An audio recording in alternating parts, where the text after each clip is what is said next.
بعज़ वक़्त लोग जो हैं उनको जब ज़रूरत से ज़्यादा मिल जाए वो उनके अंदर घमंड और गुरूर और तकब्बर आ जाता है, ऐसे कि नहीं? तो मर्द खुदा सुलेमान ने क्या कहा, खुदा मुझे इतना देना कि मैं तुझे भूल ना जाऊं, और ना मुझे इतना ज्यादा दे देना कि मैं तुझे भूल जाऊं, और ना कम देना कि मैं किसी का मोहताज ही हो जाऊं। तो खुदा को पता है कि किसको किस हालत में रखना है, कहां पर रखना है। खुदा हर एक को जानता है, हर एक की रवश जानता है, हर एक का उठना बैठना चलना फिरना जानता है, दिल और गुर्दों को जानता है। सो हमें खुदा के साथ बढ़ने के लिए, मसीही जिंदगी में आगे बढ़ने के लिए हमने अपने ईमान को मजबूत रखना है, क्योंकि ईमानदार पर जैसे मैंने बताया मुसीबतें आती हैं, ठीक है, दुख आते हैं, तकलीफें आती हैं, मुसीबतें आती हैं, यानी मींह बरसता, पानी चढ़ता, आंधियां चलती हैं और वो चट्टान के साथ टकरे लगाती हैं, लेकिन चट्टान अपनी जगह से नहीं हिलती, वो चट्टान के साथ पानी टकरा कर वापस चला जाता है। और खुदावंद यीशु मसीह मेरी और आपकी, हमारी मजबूत चट्टान, हमारा महकम किला, ऊंचा बुर्ज, हमारी ढाल, हमारी सिपर, हमारी कुव्वत और कुव्वत है, सब कुछ हमारा जिंदा खुदा है। लेकिन अगर हमारा ईमान उस पर मजबूत नहीं है, बेशक परेशानी आती है, लेकिन एक बिलीवर्स, एक ईमानदार परेशानी की हालत में, दुख की हालत में, बीमारी की हालत में, कमजोरी की हालत में भी ये कहता है कि मेरा खुदा बेहतर करेगा। क्यों? क्योंकि हमारा जिंदा खुदा, हमारा जिंदा ईमान और हमारा जिंदा खुदा हमारी जिंदा उम्मीद है।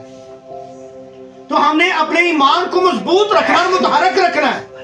हर वक्त हमें अपने ईमान में मजबूत रहने की जरूरत है, किसी भी परेशानी दुख की हालत में। जब हमारा ईमान मजबूत होगा, वो ईमान जो खुदा चाहता है कि हम उस पर रखें, जब हम वो ईमान खुदा पर रखेंगे तो फिर हम मसीह में आगे तरक्की कर सकते हैं, फिर हम मसीही जिंदगी में बढ़ सकते हैं। जब तक हमारा ईमान हमारे अंदर एक्टिव रहेगा, मुतहरक रहेगा, तब हम मसीही जिंदगी में आगे बढ़ सकते हैं।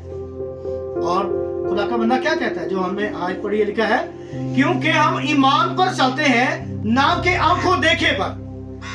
गर्ज हमारी खातिर जमा है और हमको बदन के वतन से जुदा होकर खुदावन के वतन में रहना ज्यादा मंजूर है।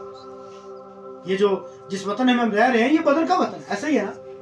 तो खुदा का बंदा कहता है कि हमको बदन के वतन से निकलकर खुदावंत के वतन में रहना ज्यादा पसंद है, ज्यादा मंजूर है। जैसे कलाम मुकद्दस में एक और बात लिखी है, जो रूहानी है वो हमेशा रूहानी बातों की तलाश में रहते हैं, और जो जिस्मानी है वो जिस्मानी बातों की। जिनका ईमान मुतहरक है, जो ईमान में मजबूत जिंदगी को बसर करते हैं, वो हमेशा रूहानी बातों के ख्याल में रहते हैं। किसी न किसी तौर से वो रूहानी महफिलों की खास में रहते हैं कि कहीं से हमें रूहानी महफिल मिल जाए, ताकि हम रूहानी तौर पर रूह में दुआ कर सके, रूह में परस्तश कर सके, रूह में हम खुदा का मुकद्दस कलाम सुन सके, सीख सके। वो हमेशा रूहानी बातों के ख्याल में रहते हैं। लेकिन जो जिस्मानी है, जो ईमान के कमजोर है, कच्चे हैं, जो जिनका ईमान के अंदर मुतहरक नहीं है, वो जरा सी बात पे बुड़बुड़ बनाना शुरू कर देते हैं। पता नहीं केड़ी गलती कर बैठे हैं, पता नहीं हम कौन सा गुनाह कर बैठे हैं कि हमारी जान ही नहीं छूटती। इसका मतलब क्या है? हमारा ईमान कमजोर है, ईमान की कमजोरी है। हम इस तरह से खुदावन में, मसीह में रूहानी तौर पर हम तरक्की नहीं कर सकते, ना हम बढ़ सकते हैं।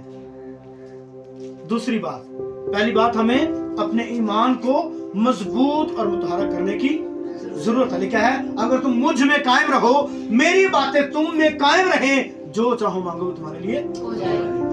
फिर हम तरक्की करेंगे, रूहानी तौर पर भी और जिस्मानी तौर पर भी हम मसीह में बढ़ोतरी करेंगे। दूसरी बात हम पढ़ते हैं कुरिन्थियों का पहला खत, उसका पहला बाब, 9वीं आयत मुकद्दसा को कुरान की कलाम में से तिलावत करेंगे।